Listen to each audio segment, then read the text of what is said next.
News, आवाज महाराष्ट्राचा। महापौर रवी लांडगे यांची यशवंतराव चव्हाण रुग्णालयाला भेट, 100 ICU बेड आणि फिरता दवाखाना सुरू करण्याची घोषणा। महानगरपालिकेच्या यशवंतराव चव्हाण रुग्णालयाला महापौर रवी लांडगे यांनी आज भेट देऊन रुग्णालयातील आरोग्य सुविधांचा आढावा घेतला।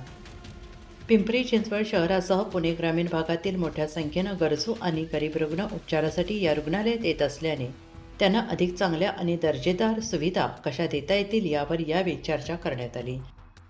सध्या शहर आणि ग्रामीण भागातील रुग्णसंख्या वाढल्याने यशवंतराव चव्हाण रुग्णालयात ICU बेडची कमतरता भासत असल्याचं निदर्शनास आलं आहे। या पार्श्वभूमीवर रुग्णालयाला लवकरच 100 ICU बेड उपलब्ध करून देण्यात येणार असल्याची घोषणा महापौर रवी लांडगे यांनी केली आहे। यासोबतच पिंपरी चिंचवड शहरात फिरता दवाखाना करण्यात येणार असून त्यामुळे झोपडपट्टी आणि दूरस्थ भागातील नागरिकांना प्राथमिक आरोग्य सेवा त्यांच्या दारात मिळणार आहे, असंही त्यांनी म्हटलं आहे।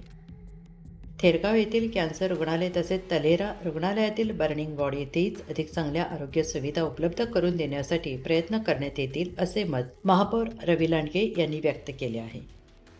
महापौरांच्या या भेटीमुळे शहरातील सार्वजनिक आरोग्य सेवा अधिक सक्षम होण्याची अपेक्षा त्यांनी व्यक्त केली आहे। आज महानगरपालिकेच्या वायसीएल हॉस्पिटलवर तुम्ही भेट दिली, काय सांगाल? नमस्कार। सर्वप्रथम सर्व पिंपरी चिंचवडकरांना नमस्कार करतो। आपल्या सर्वांना माहिती आहे की महापौर पदाचा पदभार स्वीकारल्यानंतर मी सर्वप्रथम पाणी, आरोग्य, स्वच्छता, पर्यावरण या सर्व गोष्टींवर केंद्रित स्वतःचा विकास जो असेल शहराचा तो केंद्रित करण्याचा ह्या प्रक्रियेवर केलेला आहे। आणि त्यामुळे मी पाण्याला पहिली व्हिजिट दिली। त्याच्यानंतर आपल्या शहरातला पांढरा हत्ती ज्याला म्हणला जातं त्याच्यावर फक्त शहरच नाही तर पुणे ग्रामीणचे भरपूर पेशंट इथे येऊन स्वतःचा जीव वाचवतात किंवा ट्रीटमेंट घेतात।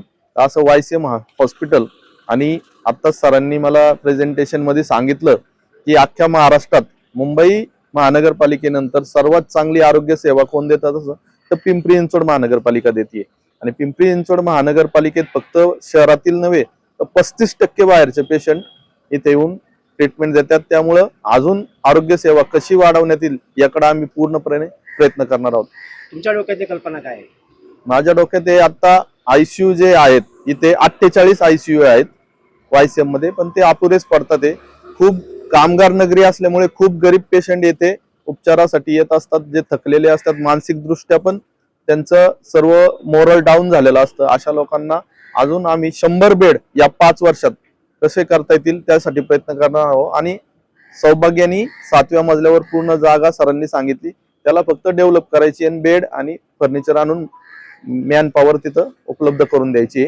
आणि एक 32 प्रभागांमध्ये एक आरोग्य मंदिर, चालतं बोलतं आरोग्य सेवा म्हणजे ते एक क्लिनिकच असणार आहे। तिथं OPD, एक स्मॉल ॲम्ब्युलन्स टाईप, तिथं एक बेड, गोळ्या औषधं आणि एक डॉक्टर, एक नर्स, एक कर्मचारी, अशा पद्धतीने 32 प्रभागांमध्ये आम्ही लवकरच सुरू करणार आहोत। दिवसेंदिवस कॅन्सरची समस्या वाढत चाललेली आहे, कॅन्सर विषयी काय सांगाल? कॅन्सरचं 100 बेडचं इथं आपण थेरगावला नवीन आता उपलब्धी चालू झालेली आहे, ते लवकरच चालू होईल। आणि बन हॉस्पिटल सुद्धा तालेरामध्ये आता चालू करत आहेत। तुम्ही आज पूर्ण पाहणी केली, YCM मध्ये पूर्ण स्वच्छता दिसली, पूर्ण स्वच्छ YCM, परंतु पेशंटचे नातेवाईक किंवा कोणी इथं गुटखा आणि ते तंबाखू आतमध्ये येणार नाही याच्याविषयी तुम्ही काय सांगाल अधिकाऱ्यांना? हे सर्व नागरिकांनाही नम्र आव्हान करेन की आपला सिव्हिक सेन्स हा सर्वांनी जागृत करावा। आपलं शहर स्वच्छ शहर दिसलं पाहिजे आणि असं आरोग्य मंदिरात तर स्वतःचं भान ठेवून आपण हे बाकीचे जे अस्वच्छतेचे पर्याय करतो ते वापरू नयेत। आणि डॉक्टरांनाही सांगल इथं जो येईल त्यांच्यावर कारवाई कशी करता येईल याकडे सर्वांनी लक्ष द्यायचे। शहराची लोकसंख्या जवळ 35 लाख झालेली आहे, ICU कमी पडतात, जुन्नर पासून शिरूर पर्यंत इथे सेवा दिली जाते आणि अतिशय चांगली सेवा दिली जाते, डाऊट नाही। त्याविषयी तुम्ही काय सांगाल? त्यासाठीच आम्ही आता 7वा मजला बघून घेतला, त्या ठिकाणी आम्हाला 100 बेडचा ICU या पूर्ण 5 वर्षाच्या कार्यकालात करण्याचा माझा मानस आहे आणि तो मी पूर्ण करणारच आहे। आता महानगरपालिकेवर जरी मॅन पॉवर नवीन घेण्याचा जरी लोड असला फायनान्शियली तरी स्टेप बाय स्टेप आम्ही पूर्ण जाऊ, पण या 5 वर्षात ती सेवा नक्की उपलब्ध करून राज्य शासनाकडे कशी मागणी करणार?